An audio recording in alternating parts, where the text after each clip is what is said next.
मुझे कुछ लोगों ने बताया कि कुछ लोगों का रोज़गार आजकल ये बन गया है कि मुझ पर शक करना, संदेह करना। मैं इसी में खुश रहता हूँ कि मेरे बारे में बात तो कर रहे हैं। परेशान तो वो है जिनके बारे में कोई बात नहीं करता। कोई मुझे बोलता था कि एंग्ज़ायटी है, डिप्रेशन है, तो मैं वैसे ही जवाब देता था जैसा हमारे घरों के बड़े बूढ़े दिया करते हैं कि अरे पागलपन है, कुछ नहीं होता ये सब, ये बेकार की बातें होती हैं, ये किताब की बातें होती हैं, कुछ नहीं होता ये सब। सच में ऐसा लगता था। फिर क्या होता है कि ज़िंदगी में जब पहली बार आपको झेलते हैं तो समझ में आता है कि चीज़ें उतनी आसान है नहीं जितनी आप समझ रहे थे। ये बात शायद 2015 के आसपास की है। मैं अक्सर बोलता हूँ कि दृष्टि में मेरी स्थिति राष्ट्रपति वाली है, प्रधानमंत्री और मंत्री बाकी लोग हैं। तो मैं तो केवल रबर स्टाम्प की तरह से स्टैंप लगा के साइन कर देता हूँ। ऑफिस में जो मैनेजमेंट के सीनियर लोग हैं, किसी को पकड़ लेता हूँ, बुला लेता हूँ, उससे गप मारने लगता हूँ। गप मारते मारते समझता हूँ कि क्या चल रहा है, सब कोई दिक्कत तो नहीं आ रही है। और 1 घंटे की गप से ह्यूमन रिलेशंस वाली बॉन्डिंग हो जाती है। उसको ये भरोसा होता है कि मुझ पर बहुत ध्यान दिया जा रहा है, जबकि मैं तो अपनी बोरियत दूर करने के लिए उसको बुला के बात कर रहा था। जो स्टॉक्स का भरोसा है, विश्वास है कि हर आदमी कुछ बड़ा करने की क्षमता रखता है। बस ज़रूरत है कि उसके पोटेंशियल को अनलॉक किया जाए कि किस तरीके से अपने हालातों में परिवर्तन कर सकता है, ओवरनाइट अपनी फैमिली की पूरी आर्थिक कंडीशन को भी चेंज कर सकता है। और इसके लिए हम क्या करते हैं कि अलग-अलग लैंग्वेजेज़ में रोज़ाना घर-घर कहानी पहुँचाने की कोशिश करते हैं उनकी रिलेटेबल रोल मॉडल्स की।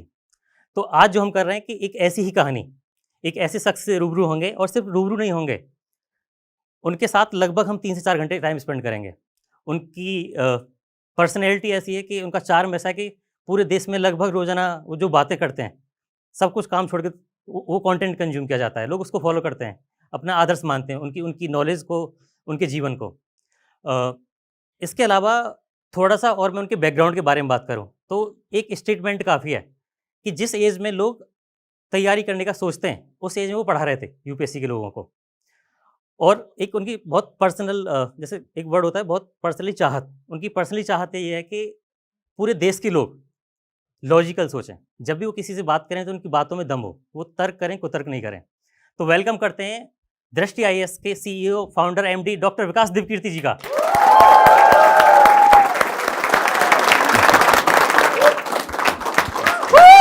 खड़े पे ताली बजनी चाहिए।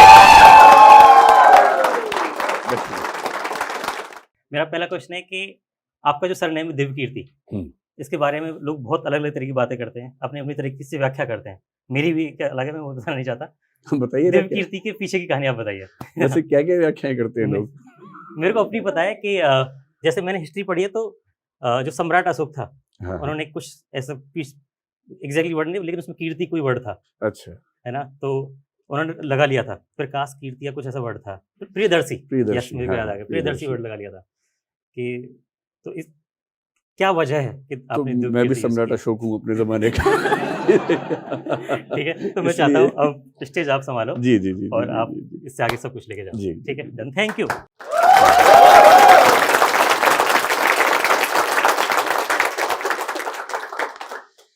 मेरे नाम में जो दिव्य कीर्ति है उसका संबंध मतलब मेरी चॉइस से नहीं है, मेरे फैमिली से है, परिवार से है।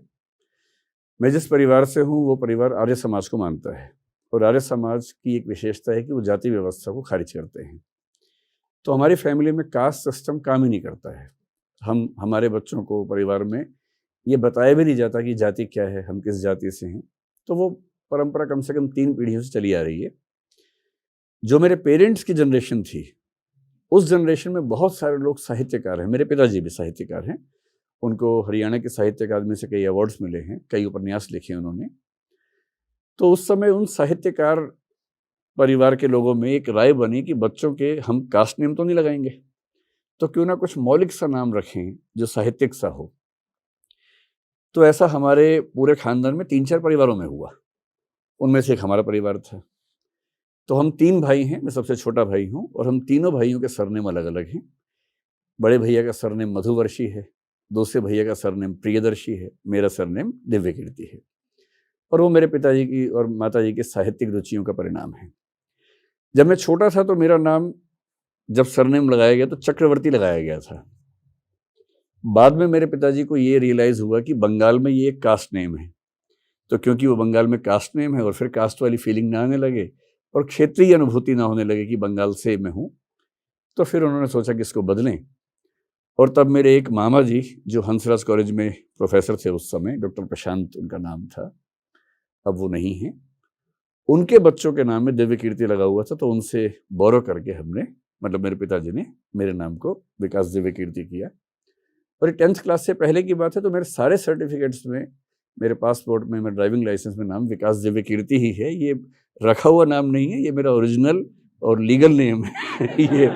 ये केवल शौक से रखने वाला नाम नहीं है, यही मेरा वास्तविक नाम है, और इसमें मेरी कोई भूमिका नहीं है। ये मेरे पेरेंट्स का दिया हुआ एक उपहार है मुझे। मेरी बड़ी चाहत थी कि आपसे कभी इस तरीके से रूबरू हो पाऊं, और अरे वो आज मौका मिल गया मेरे को जोश टॉक्स के थ्रू। तो जी। सर मेरा एक सवाल ये है आपसे कि आपको लेकर के ना बहुत सारी भ्रांतियां फैली हुई हैं कि आपने यूपीएससी क्लियर किया था, आईएएस बने, फिर छोड़ दिया, और मतलब वो जितनी बार आप डिटेल में जाते हो ना सर्च करने के लिए, वो नई नई बातें निकल के आती है कि अच्छा नहीं उन्होंने कभी क्लियर किया नहीं, कभी कुछ। जैसे एक कोट था, मैंने कहीं पे पढ़ा था, किसी टीचर ने मुझसे कहा था कि ये ना मुखर्जी नगर में सिर्फ वही जाते हैं जो खुद आईएएस नहीं बन पाते।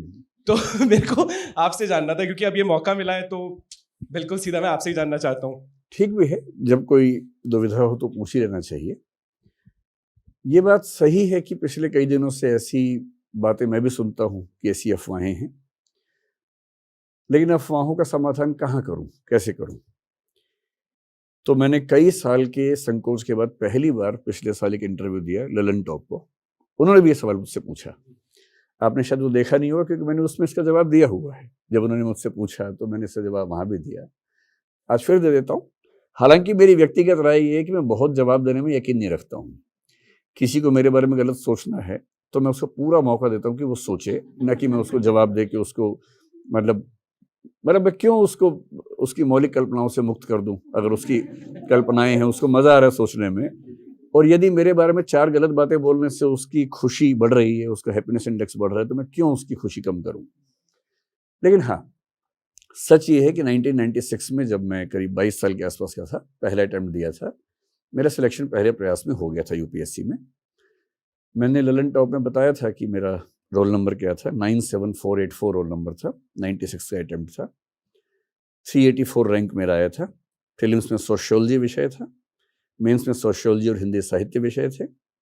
अगर आप इससे और ज़्यादा जानना चाहें तो मुख्य परीक्षा में मेरे हिंदी साहित्य में 343 नंबर थे, जीएस में 321 नंबर थे, सोशियोलॉजी में 247 थे, निबंध में 112 थे, और इंटरव्यू में 156 नंबर थे। और क्योंकि पहला अटेम्प्ट था उसकी याद रहती है जहन में। कुल 1169 नंबर आए थे, 384वां रैंक आया था। क्योंकि मैं माइल्ड नॉक नहीं पाया गया था उस मेडिकल टेस्ट में, तो मुझे CISF की सर्विस नहीं मिल पाई थी, असिस्टेंट कमांडेंट की। फिर मुझे CSS नाम की एक सर्विस, सेंट्रल सेक्रेटरीट सर्विस, जो होम मिनिस्ट्री का ऑर्डर मुझे मिला था। मेरी ज्वाइन करने की इच्छा नहीं थी, तो मैंने ज्वाइनिंग एक दिन लेट की थी, 1 जुलाई के बदले 2 जुलाई को की थी। इस मूड से की थी कि रिजाइन करना ही करना है। और जल्दी ही फिर ऐसी स्थितियां बनी, कुछ मेडिकल प्रॉब्लम भी मुझे फील हो रही थी ऑफिस काम करने में, तो मेरे ख्याल से मैंने 8-10 महीने शायद काम किया होगा, फिर रिजाइन कर दिया। जिस दिन परिवार में सब लोग सहमत हो गए, उन्हें ये भरोसा हो गया, वैसे भरोसा हमेशा रखते थे मेरे ऊपर, उन्हें जब ये भरोसा हो गया कि ठीक है, उसूल वही है कि एक ही जिंदगी है, सारे प्रयोग उसी में करने हैं, उसी में प्रयोग करना है, उसी को जीना है। ये चांस तो है नहीं कि एक में प्रयोग कर दूसरी को जिएंगे। तो जो नौकरी अच्छी नहीं लग रही तो फिर मैं क्यों उसको ढोता। तो फाइनली उसको मैंने छोड़ दिया। फिलॉसफी में एक दार्शनिक है सार्त्र नाम के, जीन पॉल सार्त्र, बहुत प्रसिद्ध आदमी है। उनका कहना है कि मनुष्य की पूरी कहानी उन निर्णयों से बनती है जो वो लेता है, और आप कितना भी समझदारी से फैसला करेंगे, कभी ना कभी थोड़ा बहुत रिग्रेट उस फैसले को हो ही जाता है, क्योंकि हर फैसले के दोनों पक्ष होते हैं ना, फायदे भी नुकसान भी होते हैं। पर मैं ईमानदारी से कह रहा हूं कि ये मेरे जीवन का शायद अकेला बड़ा फैसला है जिसका रिग्रेट मुझे आज तक 1 सेकंड के लिए भी नहीं हुआ। मैं नौकरी छोड़ के इस दुनिया के सबसे सुकून वाले इंसानों में से एक हूं, और मुझे इतना भी दुख नहीं है कि मैंने नौकरी को छोड़ दिया। हमें होम मिनिस्ट्री में था और कुछ दिन अच्छे गुजरे थे वहां, लेकिन उससे बहुत अच्छे दिन में गुजार रहा हूँ नौकरी छोड़ने के बाद। ये सच है मेरे बारे में जो आप जानना चाह रहे थे। अभी भी कोई शक है तो उसका इलाज मेरे पास नहीं है। और सच बात यह है कि मुझे फर्क भी नहीं पड़ता इस बात से। अगर आप शक करते ही रहे तो मैं क्यों अपनी तबीयत खराब करूंगा ना। आप अगर आपकी रुचि है, आपको शौक है शक करने का, मुझे कुछ लोगों ने बताया कि कुछ लोगों का रोजगार आजकल ये बन गया है कि मुझ पर शक करना, संदेह करना। मैं इसी में खुश रहता हूँ कि मेरे बारे में बात तो कर रहे हैं, और परेशान तो वो है जिनके बारे में कोई बात नहीं करता। बात तो हो रही है कम से कम, तो वही ठीक है। तो अगर कोई आपसे पूछे, आप कह देना कि मैंने भी ये कठिन सवाल पूछा था पर इसका जवाब मिल गया, और जो तथ्य मैंने आपको दिए आप उसकी जांच सीबीआई से करवा सकते हैं। और इन इन इन इन सारे तथ्यों में से एक भी गलत निकले तो मैं उसके लिए जिम्मेदार हूं, आपके चैनल पे कह रहा हूं। ठीक है। आपने कहा आप 1.5 साल तक डिप्रेशन के फेज में थे लाइफ में, और सेम टाइम पे आपको लगता था कि आप बहुत जिंदा दिल आदमी हैं, बहुत खुशमिजाज हैं, आप कभी डिप्रेशन में जा नहीं सकते, राइट? तो वो जो फेज आया लाइफ का कि आप डिप्रेशन में, आप सोचते थे नहीं जाएंगे, डिप्रेशन में गए, डिप्रेशन से बाहर निकल के आए, तो जाहिर सी बात है जो विचार पहले के रहे होंगे, जो एक आइडियोलॉजी रही होगी, उसमें बहुत सारे बदलाव आए होंगे। तो वो बदलाव क्या रहे, और मतलब क्यों, मतलब थॉट प्रोसेस जो आया आपका, पूरा इंसिडेंट में कुछ घटनाक्रम जानना चाहता हूँ उसके बारे में। और ये सवाल इसलिए भी इंपॉर्टेंट है क्योंकि जिस यूपीएससी के बच्चों को पढ़ाते हैं, और बहुत सारे स्टूडेंट्स मतलब जब इस फेज में जाते हैं, जब फेलियर आ रहा होता है लाइफ में, घर के तमाम मुश्किलें होती हैं, तो वो ऐसा फेज उनकी लाइफ में थोड़ा आता है, तो उनको भी कुछ सीखने को मिले उससे कि वो इस तरह की सिचुएशन को ना बच पाए, मतलब इस तरह की सिचुएशन से। मैं डिप्रेशन में तो एग्जैक्टली नहीं गया था, लेकिन डिप्रेशन जैसी स्थिति उसको कह सकते हैं, क्योंकि टेक्निकली डिप्रेशन थोड़ा सा एक बहुत कठिन अवस्था होती है। मैं एंग्जाइटी से थोड़ा आगे की अवस्था में था, और प्योर डिप्रेशन शायद उसको नहीं कहना चाहिए। सिचुएशनल डिप्रेशन एक चीज होती है, कुछ कुछ वैसा मामला था। मैंने अपने बचपन से कठिन परिस्थितियां देखी हैं, और मुझे इस बात का मतलब खुशी भी है कि मैंने परिस्थितियां ऐसी देखी, क्योंकि बिना मुश्किलें झेले आप ठीक इंसान बन नहीं सकते, और अगर आपको सब कुछ ठीक ठीक मिल गया जिंदगी में तो आप खुद ठीक नहीं बन पाएंगे, ये भी सही बात है। तो मुझे परम तत्व ने, ईश्वर ने, प्रकृति ने, जिसको आप मानते हो, उसने भरपूर ऐसी परिस्थितियां दी जिनको झेलना, जिनसे लड़ना अपने आप एक चुनौती हो सकती है। मसलन मैंने 17 साल की उम्र में नौकरी करनी शुरू कर दी थी, सेल्समैन की नौकरी की। तब बुरा लगता था, अब सोच के अच्छा लगता है। उद्यम भी किया, कई ऐसे काम किए जो थोड़े से मुश्किल होंगे 17 साल के बच्चे के बारे में सोच के, क्योंकि अब मेरा बेटा लगभग 16+ साल का है, और मैं सोचता हूँ कि अगर उसको वो सब करना पड़े, तो मैं नहीं चाहता कि उसको सब करना पड़े, कोई भी पिता नहीं चाहेगा, लेकिन हाँ, मेरी स्थितियां ऐसी थी कि मुझे करना पड़ा, और मुझे अब लगता है कि अच्छा होगा। मजे की बात है कि उस दौर में मुझे डिप्रेशन कभी नहीं हुआ, शायद इसलिए कि उस उम्र में हमारे अंदर जोश बहुत ज्यादा होता है, हम बड़ी बड़ी चुनौतियों को आराम से झेल पाते हैं, तो शायद मुझे उस समय उत्साह ही रहता था, डिप्रेशन नहीं होता था। फिर यूपीएससी की सफलताएं विफलताएं वो सब भी चलती रही, लेकिन डिप्रेशन जैसा कभी कुछ नहीं हुआ। और मैं अपने कॉलेज में, अपने ग्रुप में, फैमिली में भी, आप देखेंगे हर फैमिली में एक व्यक्ति होता है जिसका काम सबको खुश रखना होता है, तो मैं ऐसा व्यक्ति अपने घर में रहा हूँ। सबसे छोटा था अपने घर में, मतलब हूँ भी हूँ, अब तो खैर बच्चे अगली पीढ़ी के हो गए, उससे पहले तक मैं सबसे छोटा था अपने परिवार में। मैं अपने दोस्तों में भी वो व्यक्ति था जो सबको खुश रखने के लिए कुछ न कुछ उद्यम करता रहता है, हंसी मजाक करना, जोक्स क्रैक करना, कुछ ना कुछ करते रहना, वैसी प्रकृति मेरी थी। इस सब से सबको ऐसा लगता था, और मुझे भी ऐसा लगता था कि डिप्रेशन तो बकवास बात है। कोई मुझे बोलता था कि एंग्जाइटी है, डिप्रेशन है, तो मैं वैसे ही जवाब देता था जैसा हमारे घरों के बड़े बूढ़े दिया करते हैं कि अरे पागलपन है, कुछ नहीं होता, ये सब ये बेकार की बातें होती हैं, ये किताब की बातें होती हैं, कुछ नहीं होता ये सब। सच में ऐसा लगता था। फिर क्या होता है कि जिंदगी में जब पहली बार आपको झेलते हैं तो समझ में आता है कि चीजें उतनी आसान है नहीं जितनी आप समझ रहे थे। ये बात शायद 2015 के आसपास की है, और मैं आपसे पहले ही कह रहा हूं कि मैं उससे पहले बहुत बुरी बुरी स्थितियां झेल चुका था, मुझे कभी एंग्जाइटी नहीं हुई थी, क्योंकि जनरली मैं मतलब मजबूत दिल का व्यक्ति हूं, इसमें कोई दुविधा मुझे नहीं है। 2015 में मुझे कुछ लोगों ने कहा कि अब आपको राजनीति में जाना चाहिए, और मेरा शुरुआती जीवन में सपना था राजनीति में जाने का, अब नहीं है। 2015 में मुझे लगा कि चलो एक प्रयोग करके देख लेते हैं। चीजें जिंदगी में वेल सेटल्ड थी, लगभग सब कुछ वेल सेटल्ड था। जब सब कुछ सेटल्ड हो, आप फाइनेंशियली भी ठीक हो, सामाजिक सम्मान भी ठीक ठाक हो ही आपके पास, तो व्यक्ति की भूख राजनीतिक ताकत की बचती है। और कई दोस्त पॉलिटिक्स में थे, उन सब ने कहा कि आपको होना चाहिए, तो मुझे लगा प्रयोग करके देखता हूँ। तो एक लेबोरेटरी एक्सपेरिमेंट के तौर पर मैंने अपनी सोसाइटी जहाँ मैं रहता हूँ वहाँ का इलेक्शन लड़ा, जीत भी गया। वहाँ मैंने 1.5 साल काम भी किया और मुझे ऐसा लगता है कि मैंने काम अच्छा किया। किसी की गलती नहीं है। मैं ये बिल्कुल नहीं कहना चाह रहा कि कुछ लोगों ने मेरे साथ ऐसा किया, ये तो बेकार की बात है। वो दुष्यंत कुमार ने कहा है ना कि मत कहो आकाश में कोहरा घना है, ये किसी की व्यक्तिगत आलोचना है। तो मेरी रुचि दूसरों की आलोचना करने में है नहीं, मेरी रुचि अपने आप को परखने में है। पहली बार एक नया फेज मेरी जिंदगी में आया। मैं बहुत डेमोक्रेटिक आदमी हूँ, मतलब ऐसा मुझे लगता है।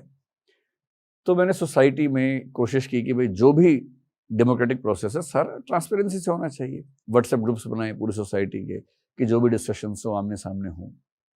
उसमें सीधी सी बात है आलोचनाएं भी खूब होती थी और जो विपक्ष था बहुत मजबूती से अपनी बात रखता था। मैंने पाया कि मैं उतना मजबूत नहीं हूं जो राजनीति के इन प्रश्नों को सुलझा सके, झेल सके। इसमें किसी की गलती नहीं है, गलती सिर्फ मेरे व्यक्तित्व की थी। तो मुझे लगता है कि मैं सामाजिक जीवन की उन चुनौतियों को झेलने में उतना सक्षम उस समय नहीं था कि इस तरह की हजारों आलोचनाएं, हजारों संदेहों को, आप ठीक काम करें तब भी कोई आप पे आरोप लगा दे, सरेआम आरोप लगा दे, कुछ भी आरोप, चोरी का, डकैती का, आपने पैसा खा लिया, ऐसा आरोप बातचीत में कोई लगा दे। मैं आदी था नहीं उस चीज का, अभ्यस्त नहीं था।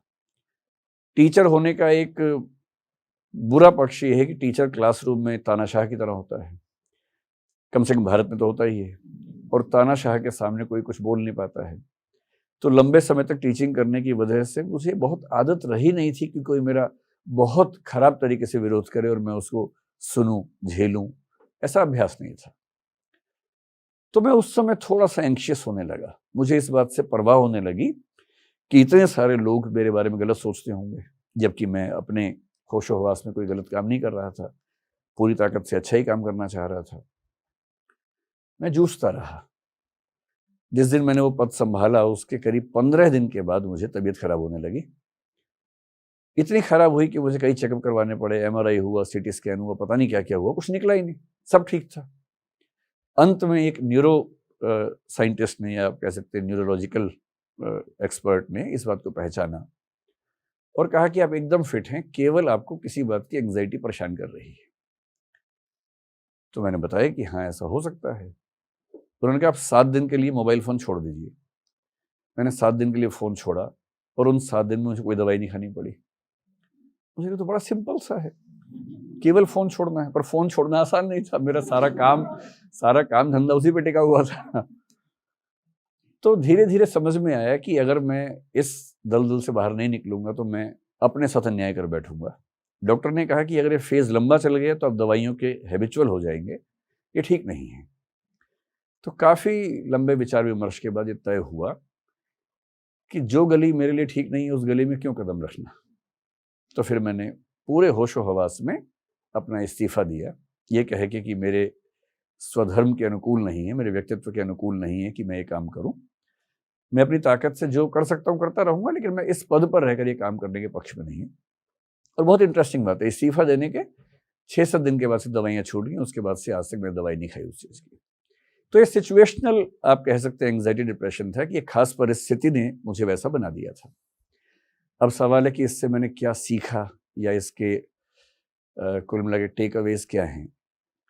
पहला मैंने ये सीखा कि राजनीतिज्ञों को नफरत की निगाह से देखना ठीक नहीं है, उनको संवेदना की निगाह से देखना चाहिए। अब मुझे पॉलिटिशियंस पे दया आती है, करुणा का भाव आता है, क्योंकि जितना वो झेलते हैं उतना कोई नहीं झेलता है। उन पे आरोप लगाना सबसे आसान काम है, उनका मजाक बनाना सबसे आसान काम है। और मैं कई बार कहता हूं कि अगर अरविंद केजरीवाल या राहुल गांधी वो सारे व्हाट्सएप देख लें जो उनके बारे में लोग बनाते हैं तो उनका क्या हाल होगा, डिप्रेशन हो जाएगा। क्योंकि इतनी तरह की गलत बातें राजनेताओं के बारे में कही जाती हैं, तो उन राजनेताओं की टीम के लिए बहुत ज़रूरी होता है कि वो सिलेक्टिव इन्फॉर्मेशन, फिल्टर्ड इन्फॉर्मेशन उन तक पहुंचाए, सारी इन्फॉर्मेशन ना पहुंचाए।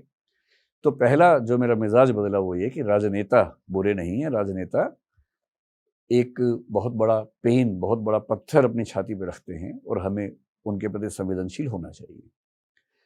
दूसरा मैंने ये समझा कि यदि कोई व्यक्ति कहे कि मैं मन से ठीक नहीं हूँ, मुझे साइकोलॉजिकल डिसऑर्डर है, डिप्रेशन है, एंग्जाइटी है, स्ट्रेस है, तो उसका मजाक नहीं बनाना चाहिए। मजाक हो सकता है आप उड़ाते ना हो पर मन में बनाते हो शायद, वो भी ठीक नहीं है। जिस तरह से हमारा शरीर बीमार हो सकता है वैसे हमारी चेतना भी बीमार हो सकती है, और चेतना के बीमार होने के बहुत सारे प्रमाण अब तो मेडिकल साइंस के पास है।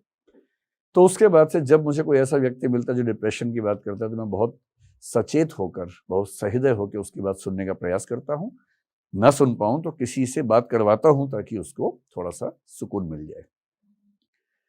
तीसरी सीख मैंने ये ली कि देखिए जीवन एक ही है और करने को इतनी चीजें हैं कि जीवन कम पड़ जाएगा। इसलिए सबसे महत्वपूर्ण है कि आप अपनी प्रायोरिटीज तय कर लें, आपके लिए क्या ज्यादा महत्वपूर्ण है। और तब से मैंने तय किया कि मैं कोई ऐसा काम नहीं करूंगा जो मेरे मूल व्यक्तित्व या स्वधर्म के खिलाफ है।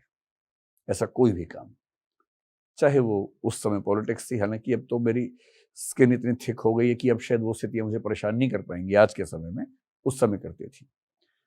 तो मुझे कई ऐसे, मैं जिस जगह हूं अभी, कई ऐसे प्रपोजल्स मेरे पास आते हैं स्टार्टअप्स के कि हम मिलकर ये स्टार्टअप कर लें, हम मिलकर वो स्टार्टअप कर लें।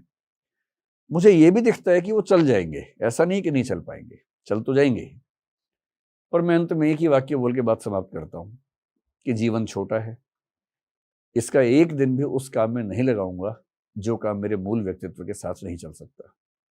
हो सकता है कि इसमें बहुत कमा लूं, हो सकता है कि बहुत बड़ी सफलताएं मिलें, पर जिन प्रयासों की वजह से मैं ही नहीं रहूंगा, उन प्रयासों की सफलताएं तो किसी और को मिलेंगी ना, मैं तो बचा नहीं। तो मैं अपने मैं से समझौता करके कोई फैसला नहीं करूंगा। ये उसका सबसे बड़ा टेक अवे है जो मैंने अभी तक कम से कम अपने जीवन में सहेज के रखा हुआ। सर इसी में मेरा एक फॉलोअप क्वेश्चन है जी। कि मतलब जिस सर्कल में मैं रहता हूँ तो उसमें एवरेज एज 24, 25, 26 साल के आसपास है, और पूरा कॉर्पोरेट की नौकरी करने वाले लोग उस तरीके के लोग हैं, और आए दिन अपनी मेंटल हेल्थ के बारे में, अपनी एंग्जाइटी के बारे में बातें करते हैं, बर्नआउट के बारे में बात करते हैं। तो एक 25 साल का युवा लड़का या लड़की कोई भी, और जो पर्सनल वर्सेस प्रोफेशनल लाइफ के बीच में उस बैलेंस को नहीं बना पा रहा है, उसको आप क्या सुझाव देंगे? देखिए, जो 24-25 साल के बच्चे हैं उनमें से कुछ वर्कोहलिक होते हैं। वर्कोहलिक वो है जिसको काम में इतना मजा आ रहा है, उसी में अपनी अचीवमेंट देखता है, आगे बढ़ना चाहता है। अगर वर्कोहलिक है तो वो शायद लाइफ और वर्क का बैलेंस बनाना चाहता भी नहीं है। उसको तो मैं डिस्टर्ब नहीं करना चाहूंगा कि ठीक है कि वो अभी उस उम्र को जी ले, आगे बढ़ने का सपना, क्योंकि ये भी तो सपना होता है ना कि मैं इतना आगे बढ़ जाऊं, मेरा स्टार्टअप ऐसा हो जाए, मेरा ये चीज वैसी हो जाए। अगर किसी के पास जीवन में एक पर्पज है तो आमतौर पर उसको एंग्जाइटी नहीं होगी, डिप्रेशन नहीं होगा। एक पर्पज होना बहुत जरूरी है। पर्पज नहीं है तो दिक्कत है। एक लोगोथेरेपी नाम का कंसेप्ट चलता है, कभी नेट पे सर्च कीजिए, एक बहुत प्रसिद्ध मनोवैज्ञानिक ने इस पे काम किया। इकिगाई आपने एक किताब का जिक्र पढ़ा होगा, उस किताब में भी इस थेरेपी का विस्तार में जिक्र है। अगर जिंदगी में एक पर्पज आपके पास वेल डिफाइंड है तो आमतौर पर आप इन दिक्कतों से मुक्त रहेंगे। इससे जो वर्कोहलिक लोग हैं, चाहे नरेंद्र मोदी हो, केजरीवाल हो, ऐसे बहुत लोग हैं, सब वर्कोहलिक लोग हैं। इनके जीवन में कुछ सपने हैं, उन सपनों को पूरा करने के लिए शायद 25, 30, 40 साल से अभ्यास कर रहे हैं, मेहनत कर रहे हैं, थकते भी नहीं हैं, डिप्रेशन में भी नहीं जाते हैं, क्योंकि पर्पज उनके जीवन में है। ऐसी कोई वैज्ञानिक हो सकता है, ऐसी कोई साहित्यकार हो सकता है, दार्शनिक हो सकता है। लेकिन यदि आप उस तरह के बहुत पर्पज वाले व्यक्ति नहीं है, मेरा मतलब कोई एक खास जुनून आपके जीवन में अगर नहीं है, तो बैलेंस ही ठीक से जीवन जीने का अकेला तरीका है। और बैलेंस क्या है? अगर आप नौकरी को नौकरी समझ के कर रहे हैं तो आपको कुछ चीजें अपने जीवन में और तलाशनी ही होंगी।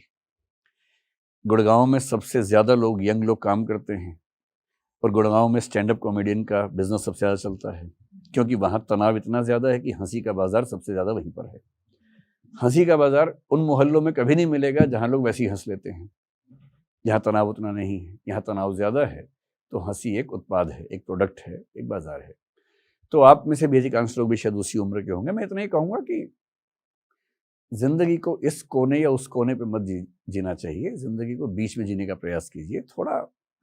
थोड़ी मौज, थोड़ा मजा, थोड़ा काम, अच्छे रिश्ते हों जीवन में। कम से कम 1 या 2 अनकंडीशनल रिलेशंस अगर आपके पास हैं, अनकंडीशनल का मतलब जो आपको जज नहीं करते, जिनकी सपोर्ट के लिए आपको सोचना नहीं पड़ता कि सपोर्ट करेगा या नहीं करेगा, जिनके बारे में आप जानते हैं कि इसके लिए इतना ही काफी है कि मैं एक पक्ष हूं इस डिबेट में, तो ये नहीं पूछेगा कि तुम सही तरफ हो कि गलत तरफ हो, वो कहेगा तू है तो मैं तेरे साथ हूं, बात खत्म।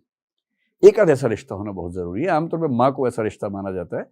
एरिक फ्रॉम ने बहुत अच्छा एक किताब लिखी थी, द आर्ट ऑफ लविंग, उसमें जिक्र किया कि मैटरनल लव अनकंडीशनल लव होता है नॉर्मली, नॉट ऑलवेज, और पैटर्नल लव जो है, बाप का जो प्यार है, वो जजमेंटल वाला प्यार होता है, वो कंडीशनल लव होता है कि बेटा इतने नंबर लाओगे तो साइकिल देंगे, इतने लाओगे तो मोटरसाइकिल देंगे, इतने लाओगे तो रिक्शा देंगे। तो इस तरह का जो प्यार होता है ये कंडीशनल प्यार है।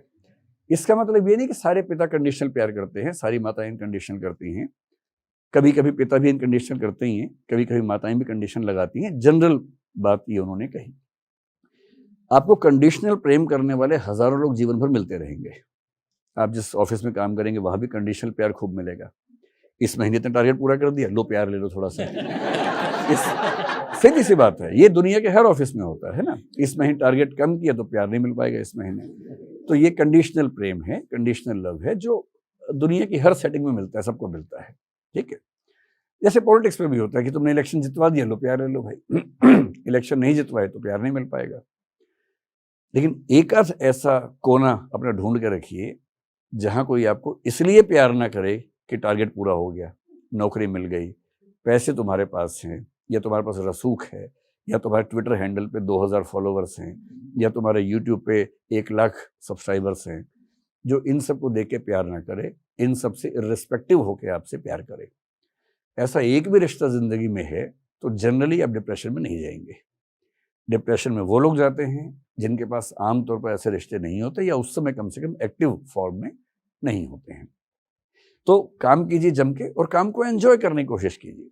अगर काम को एंजॉय नहीं कर रहे हैं तो अपने बॉस से बात करके थोड़ा सा ट्विक करवाइए काम को कि मैं अगर ये काम करूँ ज़्यादा बेहतर काम कर पाऊंगा या कर पाऊंगी। हो सकता है आपकी नेचर का काम मिले, स्वधर्म के अनुसार काम करेंगे तो अच्छा भी लगेगा, ऐसा होता है। और काम के साथ साथ शाम को थोड़ा स्टैंड अप कॉमेडी देख लीजिए, कभी थोड़ा इश्क विश्क करते ही होंगे आप लोग इस उम्र में, है, और नहीं भी करते तो करना शुरू कर दीजिए, बहुत ज़रूरी है। उसके बिना तो जीवन का क्या मतलब है। रोबोट और इंसान में जो थोड़े बहुत अंतर बचे हैं आज के दौर में, एक यही तो है कि आप इमोशनल बीइंग हैं और रोबोट इमोशनल बीइंग नहीं है। यदि इमोशंस ही नहीं है तो फिर क्या जिएंगे उसके बाद। मैं एक और क्वेश्चन पूछूंगा इसी जी में जी जी पूछिए। कि जब कभी भी आपको एंग्जाइटी होती है हाँ हाँ, तो आप उस एंग्जाइटी को ख़त्म करने के लिए इंस्टेंट सॉल्यूशन क्या करते हो, और लॉन्ग टर्म इसका सॉल्यूशन क्या हो सकता है? एंग्जाइटी मतलब उसके बाद से ऐसा नहीं कि मुझे कभी हुई नहीं, एक आध दिन कभी 2 घंटे आधा घंटा सिचुएशंस आती हैं ऐसी जो नॉर्मल बातें हैं। जब एंग्जाइटी होने लगी आपको अचानक से, सबसे आसान तरीका है जो 3 इडियट्स फिल्म में शायद वायरस ने बताया था, वही बात है, या मुन्ना भाई में था, किसी में था, कि जैसे ही तनाव होने लगे जोर से हंसना शुरू कर दो। मुन्ना भाई में शायद था ना। मैं ये नहीं कह रहा कि आप हंसें ही, वो एक तरीका है। बेसिक बात है कि जिस चीज से देखिए एंग्जाइटी में क्या होता है, एंग्जाइटी का मूल लक्षण ये है कि आपकी जो थिंकिंग की स्पीड है रॉकेट जैसी हो जाती है, बहुत तेज थॉट्स आती है, रनिंग थॉट्स बोलते हैं उनको, और वो सारी रनिंग थॉट्स नेगेटिव होती हैं या अमूमन नेगेटिव होती हैं। तो नेगेटिव थॉट्स का बहुत तेज गति से आना एंग्जाइटी है। एंग्जाइटी को रॉकेट साइंस नहीं, सिंपल सी बात, एंग्जाइटी ये होती है। ठीक, ये हम सबके साथ होता है, नॉर्मल सी बात है। अगर दिन में सप्ताह में 1 आध बार हुआ तो नॉर्मल बात है, कोई तनाव की बात नहीं है। ज़्यादा होने लगे तो चिंता की बात है। और जब ये एंग्जाइटी साइकोसोमेटिक बन जाती है, साइकोसोमेटिक का मतलब है साइकोलॉजिकली शुरू होके बॉडी पे असर पड़ने लगे, सोमेटिक हो जाए। जब आपको एंग्जाइटी की वजह से हाथ पैर में थोड़ी सनसनाहट होने लगे, झुंझुनाहट होने लगे, टिंगलिंग होने लगे, मतलब वाइब्रेशंस होने लगे, सिर में दर्द होने लगे, नींद नहीं आ रही, आप करवटें बदल रहे हैं लगातार, नींद आई नहीं रही आपको, ये अब केवल मामला मन का नहीं है, अब ये मन का असर शरीर पे होने लगा है, ये साइकोसोमेटिक मामला बन गया है। ये रिस्की बात है। और अगर ये 2 सप्ताह लगातार चल गया तो ये डिप्रेशन हो जाएगा। उसके बाद डिप्रेशन की परिभाषा है कि कम से कम 2 सप्ताह की वो अवस्था हो और आप हेल्पलेसनेस, पर्पसलेसनेस, वर्थलेसनेस ये सब महसूस करें कि जीवन का सार नहीं है, मेरे आसपास कोई नहीं है, मैं अकेला हूँ, निराश हूँ, अवसाद में हूँ, हताशा में हूँ, निरर्थक हो गया हूँ। अगर ये सब फीलिंग्स लगातार सस्टेन करें तो आप डिप्रेशन में चले जाते हैं, जो कि बहुत बुरी अवस्था होती है। तो कभी आपको एंग्जाइटी हो, इससे सबसे आसान तरीका है, ठीक उस समय एंग्जाइटी जैसे शुरू होने लगे उस विषय पर सोचना नहीं है, काम इतना ही करना है। पर इतना आसान नहीं, आप जिस पे नहीं सोचना चाहेंगे सारे विचार उसी पे आते हैं उस समय। तो अगर मैं कहूँ कि मेडिटेशन कर लो, वो सब उस समय होता नहीं है, मुझसे तो नहीं होता है, आपसे शायद हो जाता हो, मुझसे तो नहीं होता है। तो सबसे अच्छा तरीका उस समय आपको फिल्म देखना शुरू कर दें। या रील्स देखना शुरू कर दें। रील्स में ऐसे बहुत इंटरेस्टिंग इवेंट्स होते हैं 10-10 सेकंड के। मैंने पहली बार अभी इंस्टाग्राम 4-5 दिन पहले या 10 दिन पहले ही डाउनलोड किया, तो एक दिन गलती से रील चल पड़ी, तो मुझे लगा बड़ा सही चीज़ है ये तो अब मैं दिन में 2-4 बार 5-5 मिनट रील्स देख लेता हूँ। उसमें बहुत जोकर टाइप के लोग भी होते हैं, बड़ी हंसी आती है, हंसी मजाक भी, कभी डांस देख लिया, कभी कुछ देख लिया, लेकिन कुल मिला के मन लग जाता है। तो अगर आप रील्स रात दिन देख रहे हैं तो दिक्कत है, लेकिन 1 घंटे में 1 मिनट रील देख के अगर आपका मन बहल जाता है तो क्या बुराई है। तो जब भी ऐसा एंग्जाइटी जैसा हो, कुछ तुरंत दिमाग बदलिए, कोई गेम खेल लीजिए। सबसे अच्छा है रनिंग कर लीजिए या जॉगिंग कर लीजिए या तेज गति से चलिए। देखिए, एंग्जाइटी नेगेटिव हार्मोन्स को बढ़ाएगी, इतना ही करना है कि पॉजिटिव हार्मोन्स को ले आना है। और पॉजिटिव हार्मोन्स कैसे आते हैं? अगर किसी से मोहब्बत करते हैं उसको फ़ोन कर लीजिए, ऑक्साइटोसिन रिलीज हो जाएगा। ऑक्साइटोसिन क्या है? लव हार्मोन है, उससे आप अच्छा फील करते हैं। या आप ऐसा कीजिए, थोड़ा तेज चलिए, भागिए, तो एंडोर्फिन्स रिलीज हो जाएंगे। एंडोर्फिन्स का मतलब है कि एक हैप्पी फीलिंग आती है एक्सरसाइज करने के बाद। डिप्रेशन टिक ही नहीं सकता उसके सामने। ये डोपामाइन है, जब आप अच्छे लोगों से मिलेंगे, कुछ अच्छा इंटरेस्ट से काम करेंगे तो वो रिलीज हो जाएगा। ये सेरोटोनिन बेसिकली एक हार्मोन है जो आपके मूड बैलेंसिंग करता है। ये 4 हार्मोन चाहिए, इनमें से जो सबसे आसान लगे उस समय। अकेले हैं, रनिंग, चलना शुरू कर दीजिए। किसी ऐसे व्यक्ति के साथ जिससे प्रेम करते हैं उसके साथ थोड़ा बैठ जाइए, अच्छा हार्मोन आया तो वो शांत हो जाएगा। इतना ही खेल है बस, और कोई ज़्यादा खेल नहीं है। नमस्कार विकास जी। नमस्कार। मैं अपने सवाल पे आने से पहले एक बात शेयर करना चाहूँगा जो अभी मेरे को याद आई। आपने जो रील्स वाली बात बताई सोशल मीडिया पे, जी जी। तो मेरी मम्मी है, वो काफ़ी कम पढ़ी लिखी है, ठीक है। तो अभी हाल फिलहाल में कुछ 6-7 महीने पहले उन्होंने मुझे बोला कि मेरे को यूट्यूब चलाना सिखा। मैंने यूट्यूब चलाना सिखा दिया। तो शुरू में उन्होंने कुछ कंटेंट कंज्यूम करा, अब उनकी है ना आदत बन गई। अब उन्हें स्मार्टफोन चलाना है तो यूट्यूब ही चलाना है, सिर्फ यूट्यूब के लिए चलाना है। और उनका यूट्यूब चलाने का सिर्फ बहुत मकसद है, उनमें से 2 सबसे मेन मकसद है। वो पहला मकसद है जोश टॉक्स की कहानियां सुनना, और दूसरा मकसद है डॉक्टर विकास दिव्य कीर्ति जी की मोटिवेशनल वीडियो से। आप उनको और मतलब मैं काफ़ी एक्साइटेड हूँ क्योंकि जो इमोशन मेरी मम्मी से जुड़ा हुआ है, वो दोनों ही इमोशन मैं एट अ सेम टाइम अभी फील कर पा रहा हूँ। तो शायद लड़खड़ा जाऊँ बोलते हुए, या मेरे हाथों में कंपन से आपको पता चल जाए। मैं सवाल पे आता हूँ अब। आप दृष्टि IAS संभालते हैं, इतने सारे सेंटर्स हैं, सैकड़ों टीम मेंबर्स, हज़ारों एस्पिरेंट्स। आप ये सब कैसे मैनेज करते हैं? और आपकी जो पर्सनल लाइफ है और प्रोफेशनल लाइफ है, खासकर कि एक अध्यापक के तौर पर आप ये बैलेंस कैसे कर पाते हैं? मैं ये जानना चाहता हूँ। चलिए, 2 बातें। पहले तो मेरी मम्मी को मेरी ओर से पैर छू लीजिएगा, उनके प्रणाम कर दीजिएगा और मेरा शुक्रिया कह दीजिएगा उनको। Thank you sir. तो ये अच्छा है ना कि जैसे हमारे पेरेंट्स जिस उम्र में है, मैंने अभी अपने पिताजी को, उनकी उम्र 80 साल अभी भी हुई है इसी महीने, अब कुछ दिन पहले उनको यूट्यूब चलाना सिखा दिया है। वो भी मेरे वीडियो देखना पसंद करते हैं, लेकिन अभी एक ही और भी चीज़ें उनको अच्छी लगती हैं, देखते हैं। एक स्मार्ट टीवी उनको दिलवा दिया कुछ दिन पहले, तो अब उनको आइडिया हो गया है कि कैसे चलेगा, तो फिल्म देख लेते हैं जब उनका मन करता है शौक से। वृद्धावस्था में आपकी मम्मी तो अभी वृद्ध नहीं होंगे, शायद वो 50 की उम्र के आसपास होंगी, लेकिन जैसे जैसे उम्र बढ़ती है वैसे वैसे अकेलापन होते जाना स्वाभाविक है। मम्मियाँ इसलिए अकेली हैं कि वो पूरा यौवन गुजार देती हैं बच्चों की परवरिश में, और बच्चे बड़े होकर फुर्र से उड़ जाते हैं। जिसके लिए पिछले 20-25 साल लगाए वो गायब हो गया, आएगा भी नहीं। बेशक वायदे करके जाएगी जल्दी ही आऊँगा, आता तो नहीं, आप भी नहीं जा पाएंगे, सीधी सी बात है ना, क्योंकि आपका करियर है, नौकरी है, सब चीज़ें हैं। तो मम्मियों का अकेलापन इस वजह से है कि जिससे उनको इतना प्रेम था वो चला गया, इसलिए लगभग हर मम्मी एक उम्र के बाद अकेली हो जाती है। हाँ, अगर उसके आसपास उसकी बहन या बाकी लोग रहते हो तो थोड़ा सा बेहतर रहता है। पापा लोग इसलिए अकेले होते हैं कि पापा लोगों की जो प्रकृति है उसमें बहुत भावनात्मक संबंध कायम करना आसान नहीं होता है। एक उम्र के बाद तो बहुत मुश्किल होता है, और इसको नैन्सी कोडोरो नाम की एक मनोवैज्ञानिक ने द मेल इनएक्सप्रेसिवनेस नाम से एक थीसिस लिखा है इसके बारे में, कि पुरुष की प्रकृति में इमोशनल बॉन्डिंग्स बनाना, इमोशनली खुद को एक्सप्रेस करना आसान नहीं है। छोटा बच्चा तब तो ठीक है, आप लड़के जो आप भी देखेंगे, जब यहाँ पर कोई पार्टी वार्टी होगी, लड़कियाँ जितने आराम से डांस कर लेंगे, लड़के आमतौर पे चप्पलें ठीक करते हुए पाए जाएंगे या पानी के गिलास ठीक करते हुए पाए जाएंगे, क्योंकि वो अभी आपकी उम्र फिर भी यंग है, आगे चल के ये और ज़्यादा आपके साथ होने वाला है कि इमोशनल मामलों में आप बहुत एक्सप्रेसिव नहीं रह पाएंगे, सामान्य बात है। अगर ऐसा है तो आप नॉर्मल हैं, कुछ चिंता की बात नहीं है, एकदम नॉर्मल बात है ये। तो हम सबके पेरेंट्स की नियति है कि वो बहुत अकेले हो जाने वाले हैं, और 30 साल बाद आपकी भी वो नियति होने वाली है ना। उस अकेलेपन को भरने के क्या उपाय हो सकते हैं? तो अब इसलिए आप देखेंगे बूढ़े लोग बहुत हमेशा चौकन्ने रहते हैं, कोई बच्चा आसपास से निकले उसको पकड़ लेते हैं बात करने के लिए, और बच्चे उतने ही सावधानी से निकलते हैं आसपास से कि पकड़ ना लें। ये दिक्कत क्या है कि वो अकेलेपन से उकता चुके हैं, उन्हें कोई चाहिए बात करने के लिए। और बच्चे के जीवन में अकेलेपन का भी नहीं आया अब तक, वो तो मस्त है एकदम, उसका पूरा गैंग है, गैंग के साथ मस्त रहता है, वो समझ ही नहीं सकता उस बात को।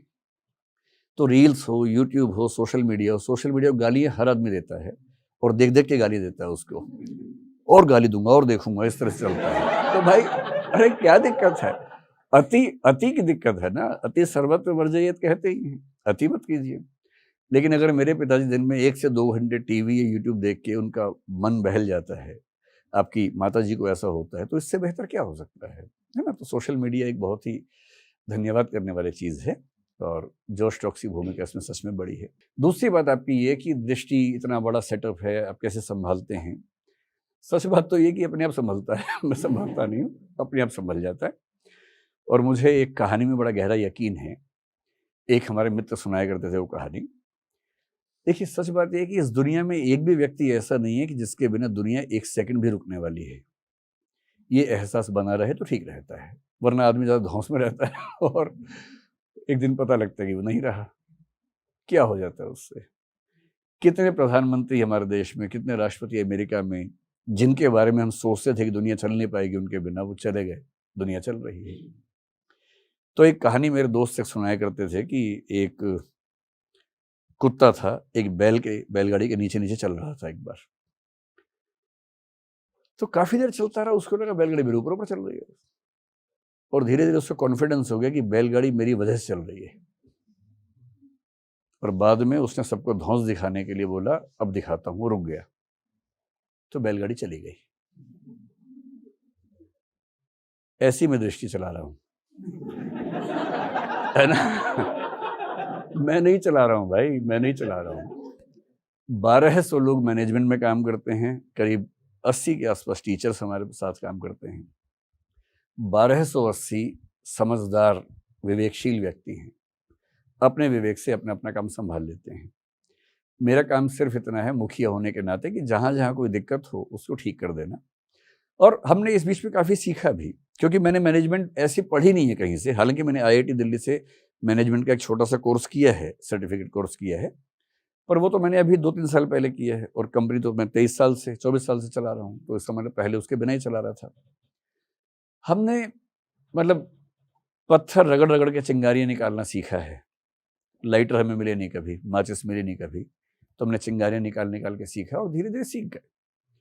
शुरू में हमने पर्सन सेंट्रिक सिस्टम बनाया जिसमें मैं केंद्र में था, मैं अकेला टीचर था। 1999 से लगभग 2011 तक मैं अकेला टीचर था, या 1-2 टीचर्स और थे, लेकिन मुख्य भूमिका में मैं रहता था। हिंदी साहित्य में ही पढ़ाता था, फिलोसफी पूरा मैं पढ़ाने लग गया था आखिरी 4-5 साल में, निबंध में पढ़ाता था, इंटरव्यू में पढ़ाता था, अकेला टीचर एक तरह से मैं था। कुल स्टाफ कितना था? 3 या 4 लोगों का था। कुटीर उद्योग चल रहा था हमारा छोटा सा, 4-5 लोग काम करते थे। मैं सुबह क्लास में घुसता था, 3 घंटे बाद निकलता था, फिर 1 घंटे में घुस जाता था। दिन में 3 बार 3-3 घंटे के लिए क्लास में घुसता था, कभी कभी और ज़्यादा समय के लिए दिन में 15-18 घंटे तक भी पढ़ाना पड़ता था उस समय, उस दौर में, अगर एग्ज़ाम पास हो। बाद में हमने इस बात को रियलाइज़ किया कि एक अकेला व्यक्ति कितना काम करेगा, और मेरी सबसे बड़ी कमी थी कि मैं डेलीगेट नहीं कर पाता था, क्योंकि मैं परफेक्शनिस्ट था। ये मैं आपको समझाना चाह रहा हूँ, आप में से जो लोग परफेक्शनिस्ट हैं, आप अपनी ज़िंदगी को दोजख बना रहे हैं, नरक बना रहे हैं। परफेक्शनिज्म में क्या होता है कि व्यक्ति एक तो खुद को बहुत 30 मार्का समझता है कि ये जो काम मैं जितना अच्छा करता हूँ ना, बाकी लोग कर नहीं पाएंगे। कभी कभी वो ठीक भी है इस मामले में कि एग्जैक्टली वैसा नहीं कर पा रहे, ठीक बात है, लेकिन वो नहीं कर पा रहे इसलिए भी क्योंकि आपने चांस दिया ही नहीं उनको। जब 10 बार कर लेंगे तो कर लेंगे आपके जैसा। तो मैं परफेक्शनिस्ट व्यक्ति था एक ज़माने तक, और मैं डेलीगेट कर ही नहीं पाता था। मुझे लगता था कि कहाँ कर पाएंगे ये लोग ऐसा काम। आपको थोड़ा सा लापरवाह होना पड़ता है, तब आप डेलीगेट कर पाएंगे। फिर मैंने डेलीगेट करना शुरू किया।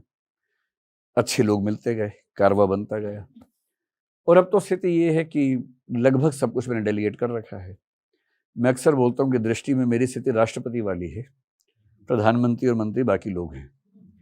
तो मैं तो केवल रबर स्टाम्प की तरह से स्टैंप लगा साइन कर देता हूँ, बाकी लोग सब काम करते हैं, सब लोग बड़ा अच्छा काम करते हैं। तो ये ज़रूर मैंने इसमें कोशिश की कि जो HR मैनेजमेंट है, अच्छा मेरी एक समझ ये भी है कि मैनेजमेंट का बेसिक मतलब केवल HR मैनेजमेंट है, बाकी सब बेकार की बातें होती हैं।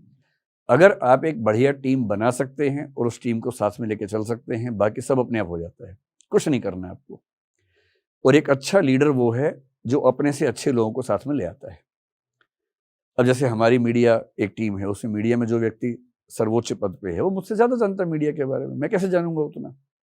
टेक्नोलॉजी में जो हमारा चीफ है उसके सामने मुझे कहाँ कुछ आता है टेक्नोलॉजी में, 1% भी नहीं आता। तो मेरा काम क्या है, अच्छे लोगों को लाना, उन सबको ये एहसास करवाना कि वो ठीक जगह है, उनकी जायज़ समस्याओं को सुनना, समाधान करना, ये काम करना है। अपने से बेहतर व्यक्तियों को लाके उन सबको आपस में जोड़ देना। तो ये ज़रूर हमने किया कि हमने सिस्टमिक अप्रोच पे काम किया, न कि इंडिविजुअल सेंट्रिक अप्रोच पे काम किया।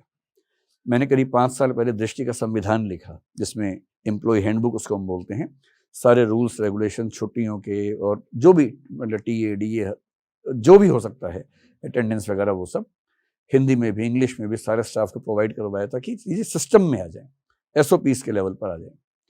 फिर हायरार्की स्ट्रक्चर हमने एक बहुत विस्तृत रूप से बनाया। मैनेजमेंट के 14 लेवल्स हमारे यहाँ होते हैं और लगभग हर 1-2 साल में हर अच्छा काम करने वाले व्यक्ति का प्रमोशन हो ही जाता है। साल में एक दिन निश्चित है प्रमोशंस का। जो व्यक्ति बहुत शानदार काम करता है उसको 2-3 प्रमोशन एक साथ भी मिल सकती हैं। जो काम नहीं अच्छा कर रहा है उसको शायद 3 साल तक भी प्रमोशन नहीं मिलेगी। और हम कोशिश करते हैं कि ऑब्जेक्टिव बेसिस पे फैसले करें, सैलरी हाइक हो, प्रमोशंस हो, आदि आदि आदि। नौकरी से निकालना दृष्टि की कल्चर में आमतौर पर 0 के आसपास होता है। हम शायद साल भर में 1000 में से एक आध व्यक्ति को निकालते होंगे। जब ऐसी परिस्थितियां बन जाएंगी, कोई रास्ता ना बचे, तो हमें लोग कहते भी हैं कि दृष्टि में नौकरी करना सरकारी नौकरी जैसा है। वो कहते हैं इस भाव से कि कितनी बुरी बात है, और मैं इसको एक कॉम्प्लीमेंट के रूप में लेता हूँ कि लोग इतनी सुरक्षा महसूस करते हैं दृष्टि में, तो वो एक अच्छी बात है। अच्छे से काम करें, डरने की जरूरत ही क्या है। तो कुल मिला के हो जाता है, सब लोग बहुत सारे हैं, अच्छा काम कर रहे हैं। टीचर्स, जितने अच्छे टीचर्स IAS की दुनिया में हैं, लगभग वो सारे दृष्टि में पढ़ाते हैं, इतने शानदार लोग हैं।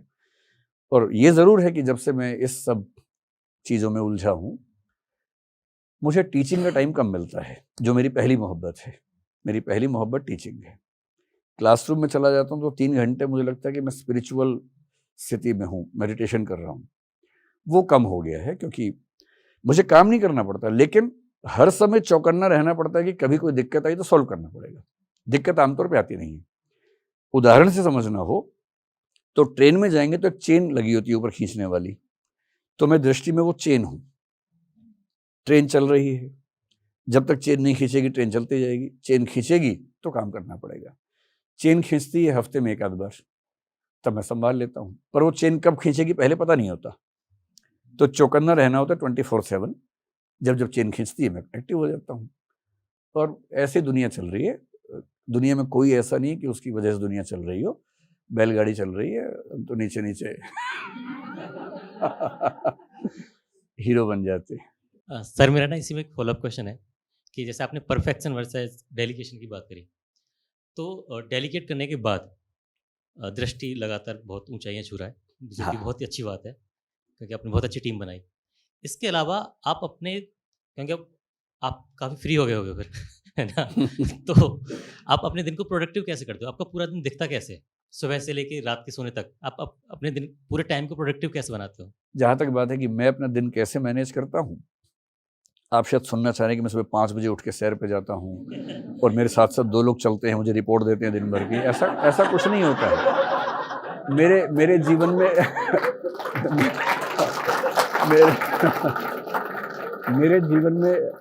मेरे जीवन में ऐसा कुछ भी नहीं है। मैं सुबह आराम से 9, साढ़े 9, 10 बजे उठता हूँ, एकदम आराम से उठता हूँ। कोई क्लास या ज़रूरी मीटिंग ना हो तो 10 बजे उठता हूँ, ज़रूरी मीटिंग वगैरह हो तो 9 बजे उठ जाता हूँ। उसके पहले मैं अवॉइड करता हूँ, जब तक क्राइसिस ना हो नहीं उठता हूँ। फिर मैं सुबह 11 बजे हमारे घर में नियम है कि हम सब लोग मिलकर नाश्ता करते हैं। मेरे पिताजी होते हैं और बाकी सब लोग होते हैं, मतलब जो लोग उस समय घर में हैं, बच्चा तो नहीं होते। तो हम लोग नाश्ता करते हैं, फिर 1 आध घंटा गप मारते हैं बढ़िया से, दिन भर की गप मार लेते हैं उसी समय। तो 11 से 12, कभी कभी 12:30 हम गप चलाते हैं। उसके बाद फिर मैं अगर पहले नहा लिया हूँ तो तैयार होकर चला जाता हूँ, नहीं तो उसके आधे घंटे बाद फिर नहाता हूँ, फिर ऑफिस जाता हूँ। मेरा ऑफिस जाने का टाइम कुछ फिक्स नहीं होता है, इसलिए मेरे ऑफिस के लोग मेरी मीटिंग 1 से पहले कभी नहीं रखते हैं। जैसे आज भी मैं 3 बजे आया हूँ यहाँ पर इसमें ये तो बाई चांस आप ही ने 3 बजे बोला, मैं खुश हो गया। अगर आप 10 बजे बोलते भी तो मैं फिर 3 बजे करवाता किसी तरह से, क्योंकि मेरे लिए बड़ा मुश्किल होता उससे पहले। तो मैं 1 बजे ऑफिस जाता हूँ, 1 से 2 तक मैं ज़रूरी मीटिंग्स अगर कोई हो तो वो पूरी कर लेता हूँ। उसके बाद कोई काम होता ही नहीं मेरे पास, फिर मैं कुछ अपने काम करने लग जाता हूँ, या ऑफिस में जो मैनेजमेंट के सीनियर लोग हैं किसी को पकड़ लेता हूँ, बुला लेता हूँ, उससे गप मारने लगता हूँ। गप मारते मारते समझता हूँ कि क्या चल रहा है, सब कोई दिक्कत तो नहीं आ रही है, और 1 घंटे की गप से ह्यूमन रिलेशंस वाली बॉन्डिंग हो जाती है। उसको ये भरोसा होता है कि मुझ पर बहुत ध्यान दिया जा रहा है, जबकि मैं तो अपनी बोरियत दूर करने के लिए उसको बुला के बात कर रहा था। तो ऐसे में दिन में 3-4 सीनियर मेंबर्स को बुला के अपनी बोरियत दूर करता हूँ, और इससे ये एहसास और घना हो जाता है कि हम सब मिलके काम कर रहे हैं। फिर शाम को मैं सबको बुला लेता हूँ एक साथ, जितने भी 7-8 सीनियर मोस्ट लोग हैं, कैबिनेट के समझ लीजिए, हम सब मिलके एक ब्लैक कॉफ़ी साथ में पी लेते हैं। मतलब मैं ब्लैक कॉफ़ी पीता हूँ, वो भी आमतौर पे पी लेते हैं, कभी कुछ और पीना चाहें वो पी लें। तो हम आधा पौना घंटा सामान्य बात से हंसी ठहाके मार लेते हैं। फिर ठहाके मारने के बाद मैं निकल जाता हूँ ऑफिस से। वो लोग थोड़ी देर रहते हैं, उसके बाद वो फिर अपने अंडर जो 5-6 उनके साथ ठहाके मारते हैं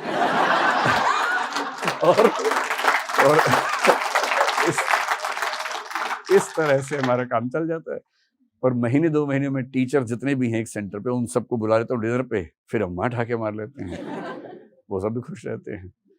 फिर मैं जब घर चला जाता हूँ तो मैं जनरली 1 घंटा सैर ज़रूर करता हूँ, और वो आमतौर पे रात को 12 से 1 बजे के आसपास, कभी 1 से 2, कभी 11 से 12, मतलब जब लोग सड़क पे निकलना बंद कर दें उस समय, ताकि ज़्यादा लोग मिले नहीं, डिस्टर्ब ना करें, सोसाइटी के अंदर ही करता हूँ। तो मैं सर्दियों में भी, जैसे आजकल सर्दियाँ बहुत ज़्यादा, तब भी, जैसे कल भी मैंने करीब 11:30 साढ़े 12 तक सैर की रात को, वो मेरा रूटीन है। वो 1 घंटा ऐसा है कि उसमें वो क्या एंडोर्फिन्स रिलीज़ करवा लेता हूँ थोड़े से। एंडोर्फिन रिलीज होने से मन बड़ा निश्चिंत रहता है, बड़ी खुशी होती है। और तब हमारे जो मैनेजमेंट के सीनियर मोस्ट मेंबर है मेरे एकदम बाद, जो डेप्यूटी CEO हैं, विवेक नाम है उनका, वो उस समय मेरे साथ होते हैं, और वो कम से कम आधा घंटा रहते हैं, दिन भर का ब्रीफ करके अगर कोई मामला फंसा हो वहीं फैसला हो जाता है, सैर पे ही। सैर के बाद मैं घर जाता हूँ, आमतौर पर 12 बजे। 12 से 3 तक मैं पढ़ता हूँ रोज़। क्या पढ़ता हूँ मुझे भी नहीं पता होता, लेकिन कुछ ना कुछ पढ़ता हूँ। अगर पहले से तय है, जैसे मान लो किसी विषय पर वीडियो बनाना है मुझे, रिसर्च करनी है तो रिसर्च करता हूँ।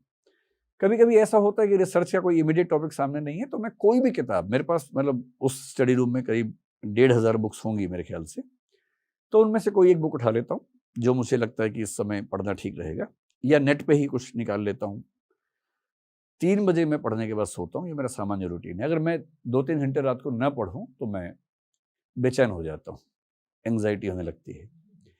तो पढ़ाई न हो और सैर न हो और सुबह नाश्ते पर परिवार से लंबी बात ना हो, तो मुझे लगता है कि मेरा दिन अधूरा चला गया। तो मेरे दिन को पूरा करने के यही 3 ज़रूरी काम हैं। बाकी तो मैं मौज मस्ती के लिए सबसे बात करके हंसी मजाक करता रहता हूँ, और दृष्टि ऐसी चल रही है।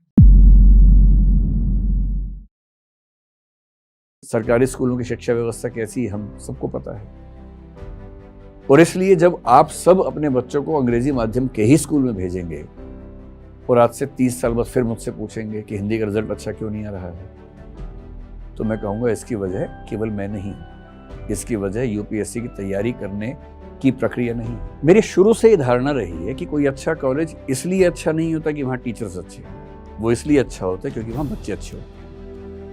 और ये बात एजुकेशन में स्थापित सिद्धांतों में से एक है। संस्थानों का चुनाव कैसे करें?